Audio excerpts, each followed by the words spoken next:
Hey guys, this will be my Battlefield 2042 review. To start off, feel free to copy my settings other than the borderless. I have that full screen, that's just for recording. These gave me um, the best FPS with pretty much no visual loss. This game isn't very well optimized as of yet.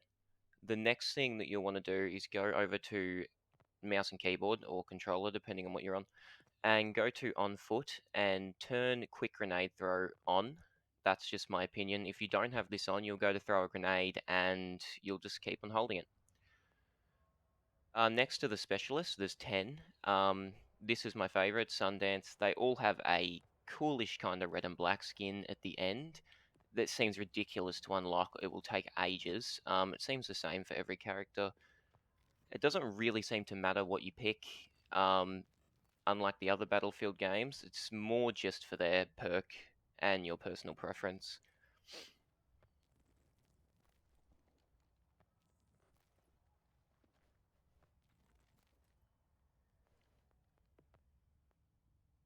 The next thing will be the weapons in the game. I obviously don't have them all unlocked yet, but there's not a large range yet. And next will be vehicles, which unfortunately you can see there's no boats as of yet. The next thing, as you can see, a peeve that I have about the game is bloom. Um, it's pretty apparent pretty much everywhere. And it's just annoying. I think Battlefield should prioritize higher accuracy and less bloom, and LMG should perform more as they did in Battlefield 1 and 5, where the scarcity of assault weapons made LMGs feel overpowered.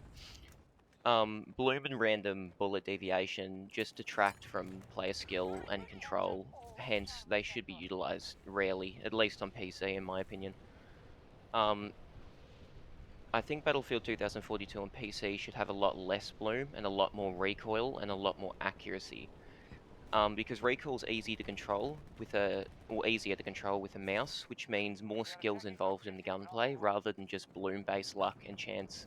I think it gives a chance for really inept players to be good just because of luck, and that's not how it should work. If you're not good, you lose. You just got to learn how to aim. I think the recoil should be lower on console because recoil is more difficult to control on the controller. However, bloom should be higher and the accuracy should be worse. Controlling what recoil is still present, as well as firing in shorter bursts at longer ranges, will need skill, but the recoil will not be outrageous for controller users anyway.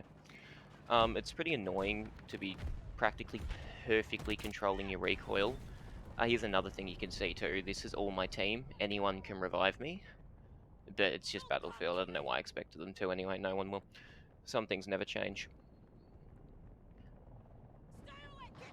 But it's really annoying. Pretty much just having a perfect recoil control, keeping your sight on the target nearly the entire time, firing in short bursts, even at like a larger range, and just to have every single shot miss. Notably with SMGs too, have such a high bloom and low accuracy.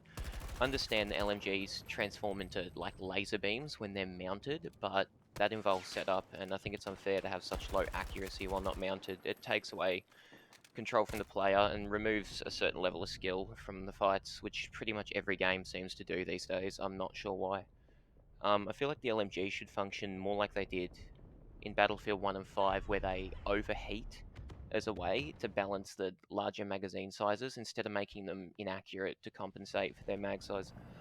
Assault rifles and LMGs pretty much serve a similar purpose, but I think the assault rifle should be more accurate because they have smaller magazine sizes. I like the notion of LMGs being a little less accurate at first, but improving as you shoot. I think that encourages people to use them for their intended purpose. They're meant for suppressive fire and holding down the trigger. Um, it's nothing too amazing, but it's not a bad game. In my opinion, it's not like Battlefield 3 or anything like that, but a lot of the time this one's proved a little more frustrating than exciting. Um, so we have 10 specialists and the same classes as we've always had. You can see the grenade thing there that I was mentioning at the start. And the same classes that we normally have: Assault, Support, Recon, and Engineer. But unlike the other Battlefield games, in which the classes had very particular roles and skills, the specialists in this one don't significantly impact the dynamic of the team or squad at all. Yeah, pretty much. But I mean, specialists are basically just an extra skill that you pick to kind of augment your playstyle a little further. There aren't too many changes from prior games, in my opinion. They also feature another game mode than just default conquest, which is breakthrough. It's pretty much just rush from the other games. It just assigns your team to attack or defense, and you just need to either conquer each zone if you're assaulting, or defend each zone if you're defending. It's not too bad of a game mode if you're looking to get like the Apex Predator tags and stuff for getting 50 kills in a single game and stuff. It's a lot easier to get kills in that game mode and a lot more people around. The portal mode also seems like it could be pretty cool. I haven't actually tried it out a whole lot yet, but it seems to be on track to deliver all of its promises. You can even see in the main menu some custom game modes that people have made. I'm not entirely sure if they award XP, but I will give them a try out a little later on today. As of now, that's about all the input I can have on the game. It's only the second day of release, so yeah. See ya.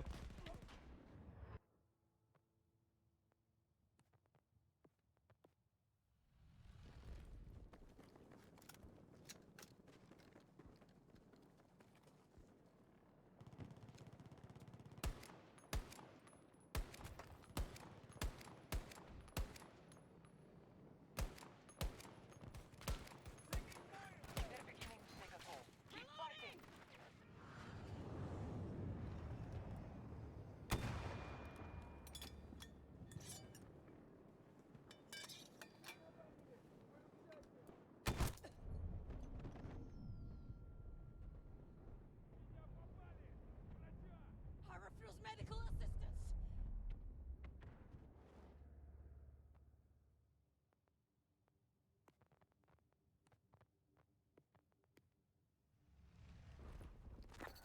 Steady.